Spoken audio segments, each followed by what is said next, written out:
Hello दोस्तों, नमस्कार। मैं ओम प्रकाश सर आपके सामने आज बायोलॉजी के प्रथम चैप्टर क्लास 10th को के जैव प्रक्रम को लेकर आए हैं। आप लोग ध्यान से सुनिएगा, समझिएगा।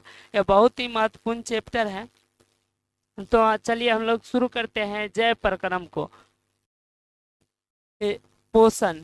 सबसे पहले हम लोग जीव विज्ञान से परिचित होते हैं। यानी जीव विज्ञान क्या है, तो जीव विज्ञान एक वह विज्ञान होता है, चाहे वह विज्ञान है जिसमें जीवित प्राणियों और उनके जीवन की विशेषताओं और संरचना, कार्य और विकास के साथ, वातावरण के साथ उनके संबंधों का अध्ययन करते हैं। तो इसी को जीव विज्ञान कहा जाता है। यानी सिंपल भाषा में बात की जाए तो जीव विज्ञान वह है जिसमें हम लोग जीवित प्राणी और जीवित प्राणी और उनके कोशिकाओं के बारे में अध्ययन करते हैं, उनके विकास कार्य के बारे में अध्ययन करते हैं। इसे जीव विज्ञान कहा जाता है। जीव विज्ञान के पिता यूनानी दार्शनिक अरस्तु को कहा जाता है।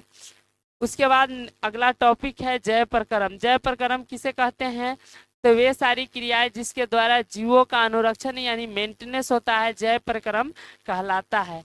नेक्स्ट टॉपिक है पोषण। पोषण के बारे में हम लोग जानते हैं, वह विधि जिसमें जीव पोषक तत्वों को ग्रहण करता है और अपने शरीर के लिए उसका उपयोग करता है, यह पोषण कहलाता है। पोषण के दो विधि होती है, यानी जीवों में पोषण के दो विधि होते हैं, स्वपोषण, परपोषण।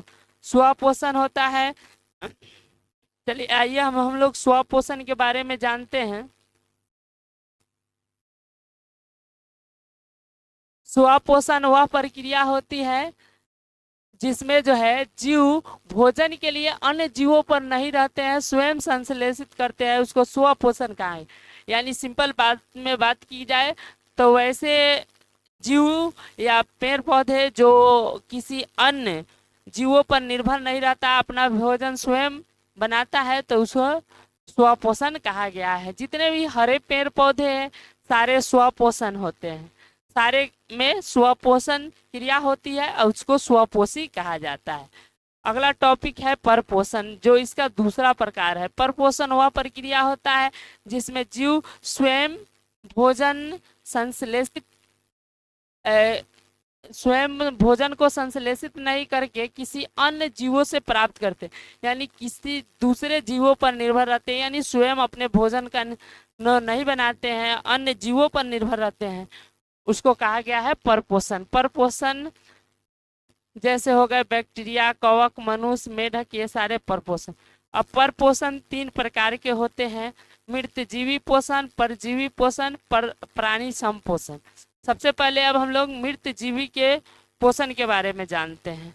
वैसा पोषण जिसमें जीव जो है मृत जंतुओं और पौधे को अपना शरीर से प्राप्त करते हैं, तो उसे मृतजीवी पोषण कहते हैं। वे जीव जो अपना भोजन जिस विधि द्वारा ही प्राप्त करते हैं उसको कवक, बैक्टीरिया या प्रोटोजोआ होते हैं, जो मरे हुए पदार्थ को ग्रहण करते हैं, तो उसको मृतजीवी पोषण करते हैं। जो मृतजीवी पोषण को ग्रहण करता है उसको अपघटक भी कहा गया है। अगला टॉपिक है परजीवी पोषण। परजीवी पोषण एक ऐसा पोषण होता है जिसमें जीव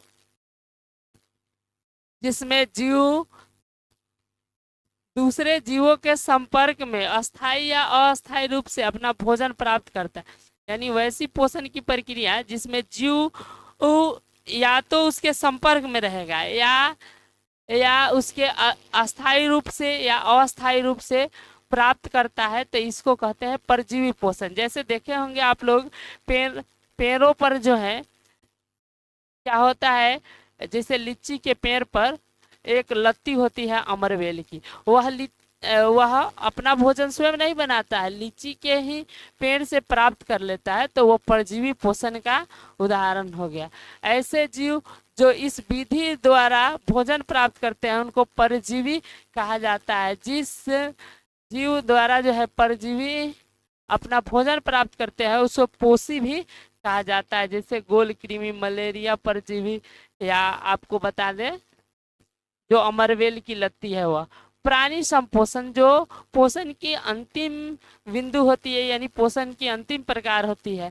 इसमें ऐसा पोषण जिसमें जीव अपना भोजन जो है ठोस या तरल के रूप में ग्रहण करता है।